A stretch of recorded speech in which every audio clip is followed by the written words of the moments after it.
రక్షించే దేవునికి మహిమ కలుగునుగాక. ప్రియ స్నేహితులందరికీ దివ్య వాక్యోదయం. ఈనాటి పాఠ్యభాగము మత్తయి సువార్త 14:30. గాలిని చూచి భయపడి మునిగిపోసాగి, ప్రభువా నన్ను రక్షించుమని కేకలు వేసెను.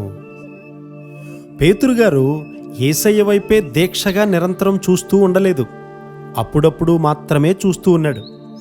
అతడు యేసయ్య ద్వారా గాలిని చూడలేదు. మన సమస్యలను మనము యేసయ్య ద్వారా చూడాలి. లేని ఎడల మనము మునిగిపోతాము. ఇక్కడ పరిపక్వత లేని క్రైస్తవుడు ఉన్నాడు.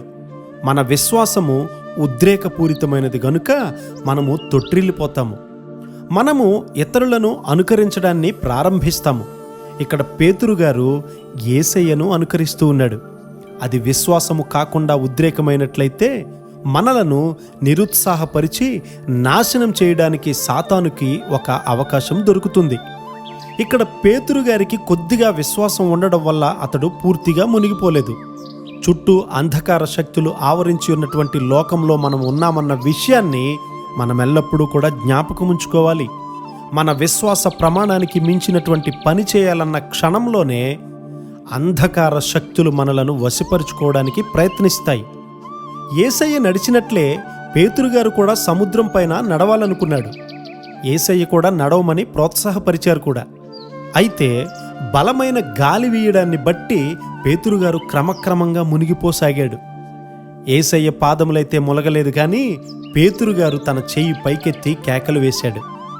యేసయ్య అతనిని అవిశ్వాసి అని అనలేదు, కానీ అల్పవిశ్వాసి అన్నారు. మనకు విశ్వాసము కలగదు, కానీ అది అల్పవిశ్వాసమే. ఒకసారి యేసయ్య పేతురుగారితో, నీవిప్పుడు నన్ను వెంబడించలేవు, తర్వాత వెంబడిస్తావు అని చెప్పారు. అందుకు పేతురుగారు, లేదు, ఇప్పుడే వెంబడిస్తానని గట్టిగా చెప్పాడు. ఆ రాత్రే ఒక చిన్నదాని ప్రశ్నకు యేసు ఎవరో నాకు తెలియదని బొంకాడు.